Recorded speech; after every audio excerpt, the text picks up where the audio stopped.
ठीक है, देखिए तो हम लोग बजट देख रहे हैं, स्टार्ट कर रहे हैं हम लोग। सबसे पहले देखते हैं आया कहाँ से ये जो वर्ड है बजट। ठीक है, देखिए तो बजट का जो जड़ है, रूट्स है, मतलब कहाँ से स्टार्ट हुआ, वो लिखा है मल्टीपल लैंग्वेज और धीरे धीरे इवॉल्व किया है। जैसे बहुत सारा टर्म्स हम लोग का धीरे धीरे इवॉल्व करता है, पहले लैटिन में, फिर फ्रेंच या फ्रेंच लैटिन, है ना, अलग अलग ग्रीक वर्ड, इटालियन, ये सब हम लोग देखते हैं। इंग्लिश में फिर चेंज होता है। तो इसका कहाँ से ओरिजिन हुआ है, देखिए लैटिन ओरिजिन है। स्टार्टिंग कहाँ से है, लैटिन वर्ड से, है ना। तो derive from the Latin word bulga, ठीक है, मीनिंग अ लेदर बैग और पाउच। तो लेदर बैग चमड़े का बैग या पाउच, पाउच समझते हैं सब, छोटा बैग थैला जैसा, है ना। यूज टू कैरी मनी और इंपॉर्टेंट आइटम्स, जिसमें क्या पहले क्या कैरी किया जा रहा था, मनी या इंपॉर्टेंट आइटम्स, मतलब वो प्रतीक था कि इसके अंदर कुछ इंपॉर्टेंट सामान है या पैसा लेके हम जा रहे हैं। ओल्ड फ्रेंच इन्फ्लुएंस फिर इस पे पड़ा, ठीक है। उसमें क्या है, ये टर्म बन गया बुगे, डबल टी ई को हम साइलेंट करके बोल रहे हैं, ठीक है, बुगेट बोल दीजिए, है ना, या बगेट, जैसे जो इसका रियल प्रोनाउंसिएशन एक बार चेक कर सकते हैं। तो in old French meaning a small bag और पर्स। तो देखिए क्या आ गया, अब इसका पर्स का मीनिंग आ गया, स्मॉल बैग या पर्स, जिससे हम लोग क्या कैरी कर रहे हैं, मनी, ठीक है।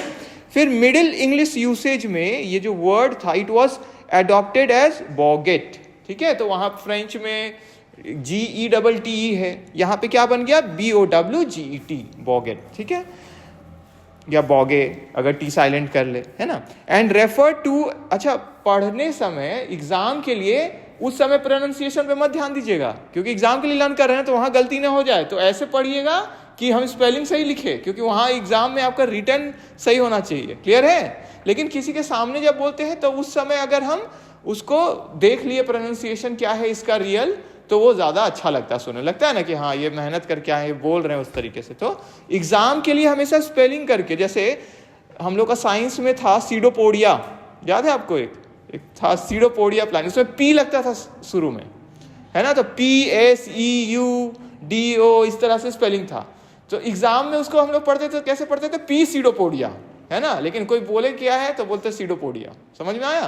तो एग्जाम के लिए ऐसे पढ़ना चाहिए कि एग्जाम में नहीं गलती हो, ठीक है। तो इस तरीके से कि स्पेलिंग को लेके पढ़ना चाहिए एग्जाम के लिए, नहीं तो होगा क्या कि पी साइलेंट है तो एग्जाम में भी साइलेंट ही हो गया, तो भूल गए, तो है ना। तो मिडिल इंग्लिश में ये अडॉप्ट हो गया एज बॉगेट, और इसको रेफर किया जा रहा है as and refer to a pouch containing financial plans और रिकॉर्ड्स। अब देखिए, अब इसका इवॉल्व हो के ये क्या हो गया कि ऐसा बैग, ठीक है, या ऐसा पाउच जिसमें हम लोग क्या कैरी कर रहे हैं, फाइनेंशियल प्लान, मतलब अब उसमें हम जो आर्थिक अपना प्लानिंग किए हैं उसका डॉक्यूमेंट्स है, क्लियर है, ठीक है, या रिकॉर्ड्स, फाइनेंशियल रिकॉर्ड्स हम लेके उसको घूम रहे हैं। तो मतलब लेदर बैग पहले पैसा, और अभी देखिए कहां तक कहां आ गया वो पैसा या आइटम से फाइनेंशियल प्लान्स। तो देखिए फाइनेंशियल की तरफ धीरे धीरे बढ़ रहा है ना, देख रहे हैं, इंटरेस्टिंगली कनेक्ट हो रहा है वो। मॉडर्न इंग्लिश मीनिंग में 18th सेंचुरी ऑनवर्ड्स, ठीक है, इसमें क्या बन गया, अर्ली 18th सेंचुरी में the term budget was used in England to refer to the government's financial plan. अब देखिए सीधे गवर्नमेंट भी अब आ गया, किसका प्लान है, गवर्नमेंट का फाइनेंशियल प्लान। एग्जाम्पल में एनुअल रिवेन्यूज एंड एक्सपेंडिचर, कि मेरा वार्षिक क्या रिवेन्यू और एक्सपेंडिचर है। तो इसको फिर एसोसिएट कर दिया जाने लग गया किससे, फाइनेंशियल प्लानिंग और कंट्रोल से, गवर्नमेंट में भी और बिजनेस कॉन्टेक्स्ट में, मतलब अब गवर्नमेंट से भी, ऑफिस से बाहर दायरा इसका आ गया, क्लियर है, ठीक है।